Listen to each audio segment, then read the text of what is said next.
તો દોસ્તો કેમ છો? મજામાં છો દોસ્તો? આજથી અમારે જે શરૂઆત કરી છે નવા બ્લોગની, અને આજથી તમને નવા બ્લોગ તમને ડેલી લાઈફસ્ટાઈલ તમને બ્લોગ જોવા મળશે. અને બહુ ટાઈમથી તમને બ્લોગ જો આ ચેનલ પર તમને જોવા નથી મળતા, કારણ કે અમે બ્લોગ બનાવવાનું જ બંધ કરી દીધું હતું. હવેથી તમને નવા બ્લોગ તમને ડેલી બ્લોગ જોવા મળશે, અને આગળ પણ તમને આવી જ રીતે અમે વિડીયો બનાવીશું. તો દોસ્તો જે પહેલા જે વિડીયો બનતા હતા એનાથી બી સારા હવે વિડીયો બનશે, કારણ કે પહેલા મારી પાસે ફોન હતો એ એક જ ફોન હતો, એ તૂટી ગયા પછી અમે નવો ફોન લીધો છે, પણ વિડીયો બનાવવાનું બિલકુલ મન નથી થતું. તો હવેથી અમે એકદમ ડેલી લાઈફસ્ટાઈલ બ્લોગ બનાવીશું, અને તમે જો સપોર્ટ આપજો અને તમારા સાથ સહકારથી અમે કંઈક આગળ કંઈક કરીશું. તો દોસ્તો સપોર્ટ જરૂર કરજો. ડેલી બ્લોગ આવશે અને તમને ગમે તો લાઈક શેર સબસ્ક્રાઇબ જરૂર કરજો. અમારે કેટલા ટાઈમથી બ્લોગ નતા આવતા, અમારું બનાવવાનું મન નતું, પણ હવે ઈચ્છા છે કે હવે ડેલી બ્લોગ ધીમે ધીમે રૂટીનમાં ચાલુ કરીશું.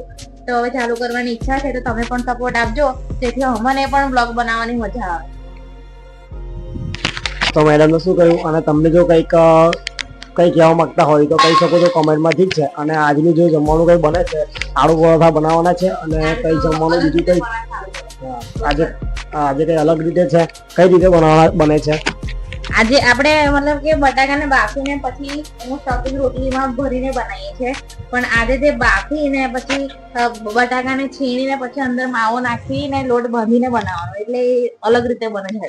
હું તમને બતાવું કેવી રીતે બને છે, એની પ્રોસેસ શું છે તમને આગળ જણાવીશ. અને પણ તમે જો આ વિડીયો તમને પસંદ આવે તો વિડીયો જરૂર લાઈક કરજો, અને અમારી ચેનલ પર તમે પહેલી વાર આવ્યા હોય તો સબસ્ક્રાઇબ જરૂર કરજો. અને આવા તમને ડેલી બ્લોગ મળતા રહે છે, તો દોસ્તો જરૂર સબસ્ક્રાઇબ કરજો, સપોર્ટ કરજો. ઠીક છે. તમને આની પ્રોસેસ શું. અને હવે દોસ્તો વિડીયો બનાવવાનું મન એટલા માટે થાય છે કેમ કે હું સ્પેશિયલ બ્લોગ બનાવવા માટે નવો ફોન લીધો છે, અને એ પછી મેં લગભગ 6 મહિના થઈ ગયા છે. 6 મહિના પછી હું આ બ્લોગ બનાવું છું, કારણ કે વિડીયો બનાવવાનું બિલકુલ મન નથી થતું. હવે હું રૂટીનમાં ડેલી લાઈફસ્ટાઈલ. તો દોસ્તો જે આગળની પ્રોસેસિંગ છે, જે લોટ બાંધવાની જે પ્રોસેસિંગ છે એ તો જતી રહી છે, પણ તમને આગળની જે કંઈ નવી જે બનાવવાની છે એ તમને હું બતાવું કેવી રીતે બનાવ્યા છે. અને પહેલા એ કર્યું છે, આલુ જે બટાકા છે એ બટાકાને પહેલા બાફી લીધા છે, બાફીને અને એના છીણી નાખ્યા છે. છીણીને પછી જે લોટ આપણે જે ઘઉંનો લોટ આવે છે એને મિક્સ કર્યો, અને જે મસાલા જે યુઝ કર્યા છે, ગરમ મસાલો છે અને તલ છે, જેવી રીતે કે જીરું છે, એવી રીતે બધો મિક્સ કરીને એનો જે લોટ છે ને એકદમ આવી રીતે બનાવી લીધો છે.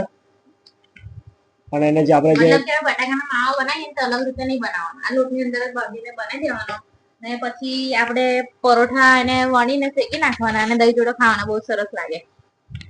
જે આલુ પરોઠા પહેલા બનાવ્યા છે આપણે, જે રોટલીની અંદર જે બનાવી ઘડીનો માવો જે બનાવીએ છીએ એ તો ઠીક છે, એ તો જે જૂની રીતની રીત. તો પણ હવેથી જે નવી રીત છે તે કંઈક આ રીતની છે.